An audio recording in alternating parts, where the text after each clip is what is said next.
하나님의 말씀은 로마서 12장 9절에서 13절 말씀입니다. 사랑엔 거짓이 없나니 악을 미워하고 선에 속하라. 형제를 사랑하여 서로 우애하고 존경하기를 서로 먼저 하며 부지런하여 게으르지 말고 열심을 품고 주를 섬기라. 소망 중에 즐거워하며 환난 중에 참으며 기도에 항상 힘쓰며 성도들의 쓸 것을 공급하며 선대접하기를 힘쓰라. 아멘. 오늘 이 말씀을 읽고 또 묵상하면서 여러분은 어떤 마음이 드셨습니까? 저는 정말 엄청 높은 그 산 밑에서 과연 저기를 어떻게 올라가야 되나, 또 이런 마음도 들었습니다. 백조 앞에 까마귀가 서 있는 듯한 그런 느낌. 오늘 본문은 그리스도의 몸된 교회는 어떤 모습이어야 되는가를 말씀해 주고 있습니다. 우리 쉴만한 물가 교회를 생각하면서 오늘 본문의 말씀과 한번 비교해 보시기 바랍니다. 사랑엔 거짓이 없나니 악을 미워하고 선에 속하라. 형제를 사랑하여 서로 우애하고 존경하기를 서로 먼저 하며 부지런하여 게으르지 말고 열심을 품고 주를 섬기라. 어떤 느낌이십니까? 또한 우리의 교회의 모습을 이제 12절 13절 말씀과 함께 비교해 보도록 하겠습니다. 소망 중에 즐거워하며 환난 중에 참으며 기도에 항상 힘쓰며 성도들의 쓸 것을 공급하며 선대접하기를 힘쓰라. 그리스도의 몸된 교회가 성도인 우리가 만들어 가야 한다면 이러한 본문의 말씀처럼 우리는 절망하고 좌절할 겁니다. 이 말씀이 얼마나 힘든 것입니까?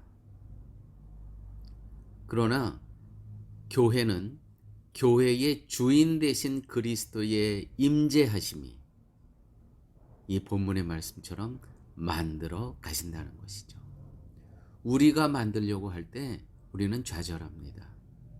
그러나 그리스도의 임재하심이 교회에 충만할 때 그 임재하심에 우리가 녹아지고 오직 그 십자가의 은혜만을 바라볼 때 이 본문의 말씀은 우리의 노력이 아닌 예수 그리스도의 임재하심으로 이루어 가신다는 것이죠.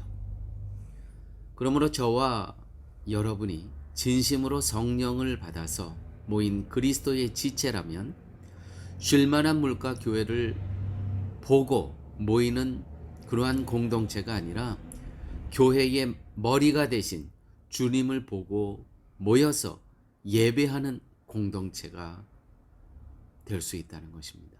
이렇게 할 때 오직 성령 하나님께서 이 교회를 인도해 가신다는 겁니다. 우리가 해야 될 일은 그러므로 십자가의 은혜를 그 인격적으로 체험하는 게 가장 중요한 겁니다. 그리스도의 십자가의 은혜를 만나지 못하고 체험하지 못하고 하는 우리의 모든 사역은 억지로, 얼마나 그게 불편하고 힘들겠습니까? 그리스도의 몸의 지체인 성도는 섬김밖에 없습니다. 예수님이 세상에 오신 이유도 섬김을 받으려 함이 아니라 섬기기 위해서 오셨음을 우리는 기억해야 됩니다. 성령이란 그리스도의 영입니다. 그리스도의 영을 받은 성도라면 나의 마음이 그리스도의 마음과 일치해야 하지 않겠습니까? 그리스도의 마음과 일치한 마음이라면 섬김을 받으려는 것이 아니라 섬기기 위해 존재할 뿐이라는 것이죠. 형제를 사랑하여 서로 우애하고 존경하기를 서로 먼저 하며 부지런하여 게으르지 말고 열심을 품고 주를 섬기라. 소망 중에 즐거워하며 환난 중에 참으며 기도에 항상 힘쓰며 성도들의 쓸 것을 공급하며 손 대접하기를 힘쓰라. 본문이 말씀하는 것은 이러한 교회를 만들라는 것이 아니라 주님만 바라보고 섬기라는 의미입니다. 주님만 섬기라는 것은 주님이 이렇게 사셨다는 것을 보여주는 증인으로 살아가는 것입니다. 이 일을 위해서, 증인으로 살아가기 위해서 하나님께서는 각자에게 다른 모습의 은사를 주신 것입니다. 그러므로 모든 은사가 자신을 보여주는 것이 아니라 그리스도를 보여주는 증인으로 하기 위해서 하나님께서 그 은사를 각자에게 선물로 주셨다는 것입니다. 그 선물을 갖고 우리는 어느 조건, 어떤 환경, 어느 때서든지 그 주신 선물 은사를 갖고 그것이 주님을 나타내는 증인의 역할을 감당할 수 있는 것으로 표현하며 살아가야 된다는 것이죠. 그래서 어제 본문 가운데 예언하는 자는 예언하는 것으로, 말씀에 권위가 있는 자는 말씀을 가르치는 일로, 섬기는 자는 공급하는 일로, 가르치는 자는 가르치는 것으로, 어저께 쭉 그렇게 우리가 읽은 본문 가운데 그러한 은사들, 다양한 은사들이 있습니다. 어떤 사람은 하나님께서 물질의 은사를 주십니다. 사업의 은사를 주십니다. 그거 갖고 주님의 교회를 섬기는 것입니다. 어떤 사람은 예술적인 감각을 주십니다. 그거 갖고 주께서 머리 대신 교회, 몸인 교회를 섬기는 겁니다. 또 어떤 사람은 공학적인 하나님께서 은사를 주십니다. 그거 갖고 섬기는 것입니다. 그것 모두가 증인의 역할을 감당하기 위해서 은사를 주셨다는 것이죠. 이와 같이 서로가 주님을 위하는 마음으로 모인다면 그 안에서 경쟁이나 시기나 다툼은 있을 수가 없습니다. 경쟁하고 시기하고 다투는 모든 원인은 서로 자신을, 나를 위하는 마음으로 모이는 증거이기 때문에 서로 싸우고 다투는 겁니다. 나를 위한 은사가 되면 싸우고 다툽니다. 경쟁합니다. 그러나 주님을 위하는 은사이면, 오직 주님을 위하여서 사용되는 은사라면 다투고 싸우고 불편할 이유가 없습니다.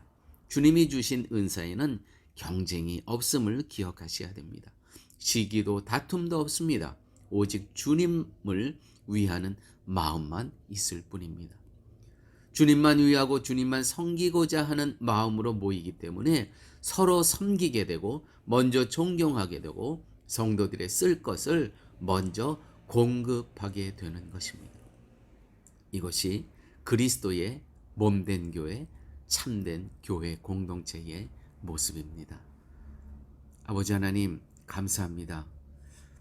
말씀 속에서 그동안 신앙생활이 힘들고 어렵고 다투고 경쟁하며 불편했던 이유를 깨닫게 하여 주심을 감사합니다. 내가 드러나고자 할 때 하나님께서 주신 선물 은사가 무슨 소용이 있겠습니까? 오직 하나님께서 나에게 주신, 우리에게 주신 선물인 은사는 그리스도만을 위해서, 그리스도의 몸된 교회 공동체를 위해서 쓰임받는 복되고 아름다운 은사 되게 하여 주옵소서. 모든 말씀 예수님 이름으로 기도드렸습니다. 아멘.